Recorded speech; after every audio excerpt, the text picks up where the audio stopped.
Welcome everyone, join us today as we pay tribute to Big Jim Sullivan, one of the most influential session guitarists in music history, playing on countless iconic hits. So let's dive in. Big Jim Sullivan, born James George Tompkins on the 14th of February 1941 in Uxbridge, England. He was zodiac sign Aquarius. Born in Hillingdon Hospital, Middlesex, Jim's early life was marked by tragedy when his mother passed away when he was just 2 years old. Raised initially by his grandparents, he later moved in with his aunt and uncle during his teenage years. Jim attended Woodfield Secondary School in Cranford, where he first picked up a guitar at the age of 14. Like many aspiring young guitarists in England, he was deeply influenced by the music coming out of America.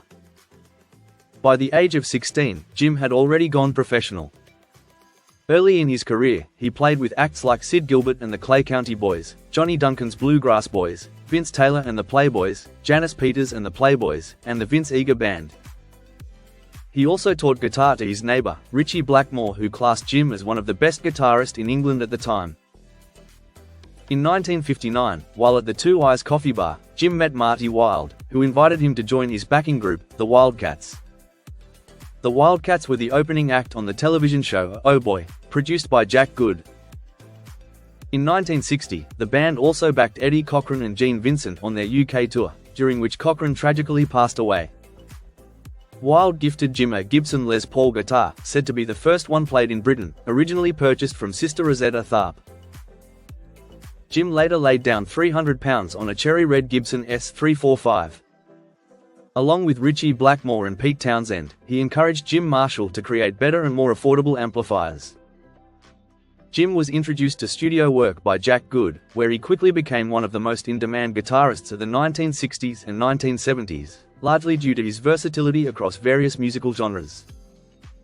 Known as Big Jim for both his imposing stature and his status as the go-to guitarist for many top artists, he often shared sessions with fellow guitarist Jimmy Page, who was dubbed Little Jim in contrast. Big Jim's reputation for skill and adaptability made him a first choice for numerous major recording sessions during that era. Jim contributed to approximately 750 UK chart hits and typically participated in 3 recording sessions per day. He was instrumental in pioneering new guitar effects in the UK, playing on the first records to feature a wah-wah effect, with Michael Cox's Sweet Little 16 in 1961, and Dave Berry's 1964 hit, The Crying Game, using a Derman tone and volume pedal. Additionally, he played on PJ Proby's 1964 hit, Hold Me, which marked the first use of a fuzzbox in the UK, a device he had borrowed from fellow session guitarist Eric Ford. In the early 1960s, Jim played on hit records for numerous major artists, including the Rolling Stones, Marianne Faithfull, Billy Fury, Frank Ifield, Adam Faith, Frankie Vaughan, Helen Shapiro, Johnny Hallyday, Freddie and the Dreamers, Cilla Black, Tom Jones, Shirley Bassey, and Dusty Springfield. He also contributed to Alexis Korner's Blues Incorporated album R&B from the Marquee in 1962, and played guitar on Georgie Fame's debut album Rhythm and Blues at the Flamingo in 1964.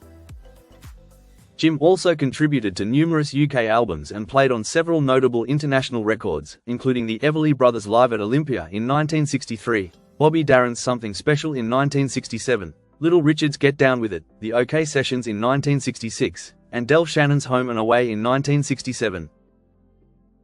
He was a regular performer on British television and radio shows like The Tom Jones Show, Shanghai Lang with the Bay City Rollers, Top of the Pops, Ready Steady Go, and Saturday Club. During the late 1960s and into the 1970s, Jim remained a key figure in the studio, performing on a wide range of successful tracks. His work included collaborations with the Walker Brothers, Jonathan King, Donovan, Cat Stevens, and David Bowie, where he played banjo, guitar, and sitar on Bowie's 1967 debut album. He also contributed to recordings by Benny Hill, The New Seekers, Thunderclap Newman, Love Affair, Long John Baldry, Marmalade, The Small Faces, and Rolf Harris. In the 1960s, Jim took up the sitar after being inspired by attending a recording session with Indian classical musician Vilayat Khan.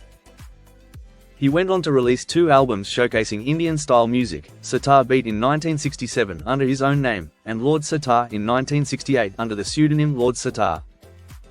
He also played sitar for a musical rendition of the Kama Sutra. Jim was part of a wave of British guitarists, including George Harrison, who embraced the sitar. He regularly visited Harrison's home in Esher to practice. Jim formally studied with Nazir Gyrosboy and nearly gave up guitar entirely for the sitar until 1969. Alongside Harrison, Brian Jones of the Rolling Stones, and Sean Phillips, Jim was one of the most dedicated rock musicians to explore the sitar during that era. In 1968, Jim contributed to George Harrison's Wonderwall soundtrack. He directed and played on Amazing Blondell's debut album in 1969 and also performed on Sound of Sunforest, whose overture was later featured in A Clockwork Orange. That same year, he joined Tom Jones' band, and while in Las Vegas, he became friends with Elvis Presley. Jim was an early adopter of the talkbox, showcasing it on Jones' TV show. He released the instrumental album Sullivan Plays O'Sullivan in 1971 and appeared teaching guitar on the Bay City Rollers show Shanghai Lang. His work included playing with the Jean-Claude Vanier Orchestra for Serge Gainsbourg's Histoire de Mélodie Nelson and performing on Frank Zappa's 200 Motels.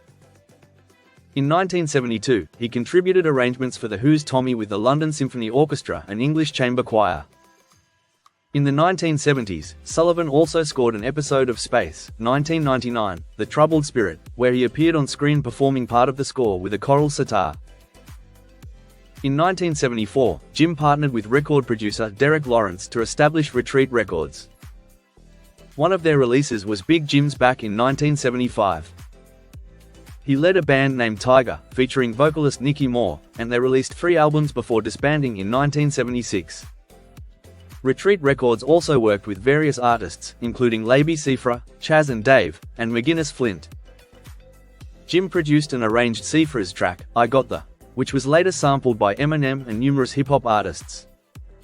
During this time, Lawrence and Jim traveled to the United States to produce the glam metal band Angel.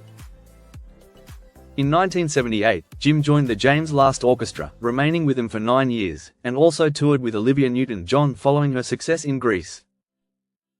In 1987, he began composing music for films and commercials. Later, he formed a duo with songwriter Duncan McKenzie, and they performed together for many years, releasing an album titled Aquila. From 2000 until his passing, Big Jim played and toured with Doug Pruden as the BJS duo. During this time, they recorded the Haley's Eyes CD, and Sound Techniques produced a DVD featuring the duo as part of their Guitar Maestros series, which included an extensive interview with Jim. Sadly, on October 2, 2012, at the age of 71, Big Jim Sullivan passed away due to complications from heart disease following a prolonged battle with cardiac illness and diabetes.